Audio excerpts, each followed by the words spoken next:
नमस्कार दोस्तों, स्वागत है अपने यूट्यूब चैनल जीके फैक्ट के अंदर। दोस्तों, इस वीडियो के अंदर आज देखने वाले हैं भारत के राष्ट्रपति से संबंधित जितने भी अनुच्छेद हैं उन अनुच्छेदों के बारे में देखेंगे। तो वीडियो के अंत तक जरूर बने रहना। अगर आपको वीडियो पसंद आए तो लाइक करना, चैनल पर आप न्यू हैं तो चैनल को सब्सक्राइब करना, साथ ही बेल आइकन को भी प्रेस कर देना ताकि नेक्स्ट वीडियो का नोटिफिकेशन आपको सबसे पहले मिल सके। अगर आपको इस वीडियो की पीडीएफ चाहिए तो टेलीग्राम चैनल को ज्वाइन कीजिए और टेलीग्राम चैनल की लिंक है ये डिस्क्रिप्शन के अंदर मिल जाएगी, वहाँ से आप पीडीएफ को डाउनलोड कर सकते हैं। तो बात करें अनुच्छेद 52 के तहत होता है कि भारत का एक राष्ट्रपति होगा। तो भारत का एक राष्ट्रपति होगा, ये किस आर्टिकल के तहत है? आर्टिकल 52 हो जाएगा। और आर्टिकल 53 के अंतर्गत है राष्ट्रपति की कार्यपालिका शक्ति दे रखी है। तो राष्ट्रपति की कार्यपालिका शक्ति किस आर्टिकल के तहत है? आर्टिकल 53 हो जाएगा।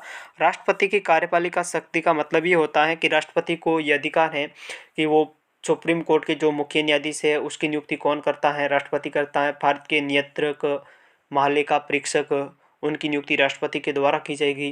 भारत के महान्यायवादी की नियुक्ति राष्ट्रपति के द्वारा की जाएगी और विभिन्न राज्यों के राज्यपालों की नियुक्ति राष्ट्रपति के द्वारा की जाएगी और मुख्य चुनाव आयुक्त की नियुक्ति राष्ट्रपति के द्वारा की जाएगी।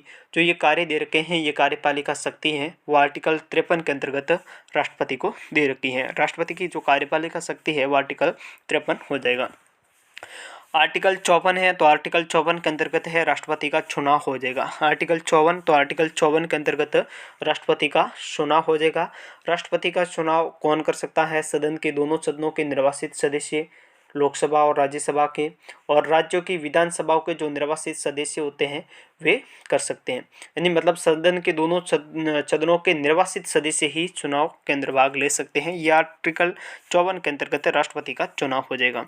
और आर्टिकल 55 है कि आर्टिकल 55 के तहत राष्ट्रपति के चुनाव का तरीका क्या होता है? तो आर्टिकल 55 के तहत दे रखा है राष्ट्रपति के चुनाव का तरीका। राष्ट्रपति के जो चुनाव का तरीका की बात करें तो राष्ट्रपति का जो चुनाव है वो एकल संक्रमणीय मत पद्धति के द्वारा होता है, आनुपातिक एकल संक्रमणीय मत पद्धति के द्वारा होता है। और आर्टिकल 56 दे रखा है राष्ट्रपति का कार्यकाल। राष्ट्रपति का कार्यकाल 5 वर्ष का होता है। तो ये आर्टिकल 56 के अंतर्गत दे रखा है कि राष्ट्रपति का कार्यकाल कितना होगा, कितना नहीं होगा।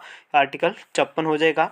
और उसके बाद में बात करें आर्टिकल 57। आर्टिकल 57 में राष्ट्रपति के पुनर्निर्वाचित होने की योग्यता दे रखी है, वो आर्टिकल 57 के अंतर्गत है। यहाँ पर करेक्शन है, राष्ट्रपति आर्टिकल 57 के अंतर्गत राष्ट्रपति के पुनर्निर्वाचित होने की योग्यता हो जाएगी। और नेक्स्ट आता है आर्टिकल 58 है राष्ट्रपति के चुनाव लड़ने की योग्यता। राष्ट्रपति के चुनाव लड़ने की योग्यता मतलब कि वो भारत का नागरिक होना चाहिए, 35 वर्ष की आयु क्रॉस कर चुका हो, या फिर ये भी कह सकते हैं वो लाभ के पद पर नहीं होना चाहिए। इस प्रकार की योग्यता दे रखी है वो आर्टिकल। तो राष्ट्रपति के जो चुनाव लड़ने की योग्यता है वो किस अनुच्छेद के अंतर्गत है? आर्टिकल 58 के तहत राष्ट्रपति के चुनाव लड़ने की योग्यता। आर्टिकल 59 है, ये राष्ट्रपति पद के लिए शर्तें। तो राष्ट्रपति पद के लिए शर्तें मतलब क्या होती है कि वो किसी भी सदन का सदस्य नहीं होना चाहिए। लोकसभा, राज्यसभा या फिर विधानमंडल का किसी भी सदन का है वो सदस्य नहीं होना चाहिए। तो राष्ट्रपति पद के लिए शर्तें दे रखी है, तो वो शर्तें आर्टिकल 59 के अंतर्गत हो जाएगी। और राष्ट्रपति द्वारा जो शपथ और प्रतिज्ञान लिया जाता है वो आर्टिकल 60 हो जाएगा। आर्टिकल 60 में राष्ट्रपति की शपथ का उल्लेख किया गया है कि राष्ट्रपति कर्तव्यों का निर्वहन करेगा, वो संविधान की रक्षा के लिए शपथ खाता है कि संविधान की रक्षा और परिरक्षण और संरक्षण करेंगे। तो ये आर्टिकल जो राष्ट्रपति की शपथ और प्रतिज्ञान है वो आर्टिकल 60 हो जाएगा। और आर्टिकल जो 61 है, आर्टिकल 61 है राष्ट्रपति के विरुद्ध महाभियोग की प्रक्रिया। तो आर्टिकल 61 हो जाएगा राष्ट्रपति के विरुद्ध महाभियोग की प्रक्रिया। महाभियोग की प्रक्रिया मतलब अगर राष्ट्रपति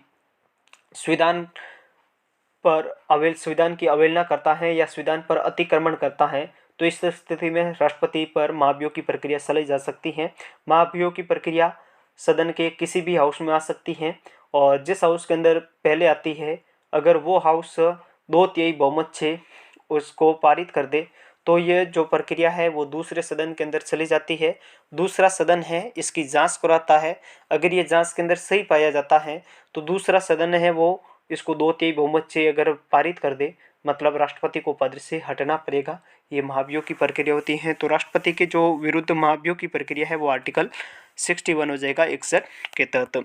और आर्टिकल जो 65 की बात करें तो आर्टिकल 65 है, अगर उपराष्ट्रपति जो है वो राष्ट्रपति के कार्यों का निर्वहन करें।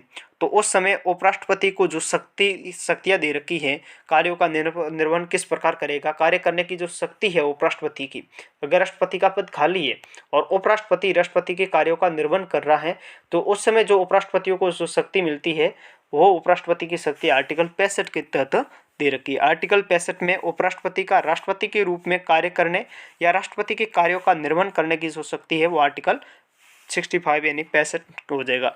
और आर्टिकल 71 की बात करें तो आर्टिकल 71 के अंतर्गत राष्ट्रपति या उपराष्ट्रपति के निर्वाचन से संबंधित सभी शंकाओं और विवादों की जांच, अगर राष्ट्रपति और उपराष्ट्रपति के चुनाव के समय कोई विवाद है तो उस विवाद की जांच कहाँ की जाएगी, ये ऐसा आर्टिकल 71 के अंतर्गत लिखा गया। और वैसे राष्ट्रपति और उपराष्ट्रपति के निर्वाचन से संबंधित कोई भी अगर विवाद है, शंका है, तो उसकी जांच सुप्रीम कोर्ट होती, न कि निर्वाचन आयोग नहीं करता, चुनाव आयोग नहीं करता। इसकी जांच कौन करेगा, इसकी जांच है, इसका विवादों का जो निपटारा है वो सुप्रीम कोर्ट के अंतर्गत किया जाता है, राष्ट्रपति और उपराष्ट्रपति। तो आर्टिकल 71 के अंदर कह सकते हैं कि राष्ट्रपति और उपराष्ट्रपति से निर्वाचन संबंधित सभी विवादों का जो निपटारा है वो सुप्रीम कोर्ट के अंतर्गत होता है। और आर्टिकल 72 की बात करें तो आर्टिकल 72 के तहत राष्ट्रपति के पास समाधान की शक्ति होती है एवं कुछ मामलों में सजा कम करने या निलंबित करने की भी शक्ति होती है, वो आर्टिकल 72 हो जाएगा, समाधान की शक्ति आर्टिकल 72। और आर्टिकल 86 की बात करें तो सदनों में अभिभाषण और उनको संदेश भेजने का राष्ट्रपति का जो अधिकार है वो आर्टिकल 86 है। आर्टिकल 86 के तहत के सदन में अभिभाषण और उनको संदेश भेजने का राष्ट्रपति का क्या है, अधिकार है। और आर्टिकल 87 है वो राष्ट्रपति का विशेष अभिभाषण किस अनुच्छेद में है, तो राष्ट्रपति का विशेष अभिभाषण है वो आर्टिकल 87 हो जाएगा। और अगला दे रखा है जो आर्टिकल 123, आर्टिकल 123 के तहत राष्ट्रपति अध्यादेश जारी कर सकता है।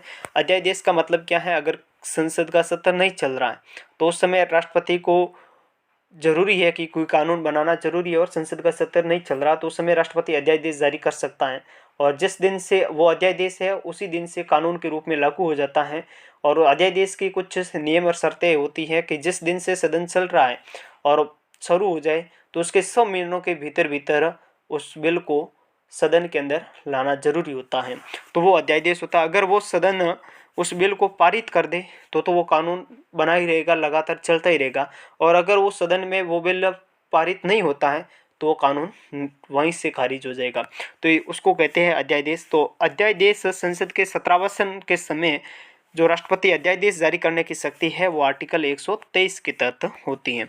और आर्टिकल 143 है तो आर्टिकल 143 है कि उच्चतम न्यायालय से परामर्श करने की जो राष्ट्रपति की जो शक्ति है, तो उच्चतम सुप्रीम कोर्ट से जो राष्ट्रपति के परामर्श करने की शक्ति है वो आर्टिकल 143 हो जाएगा।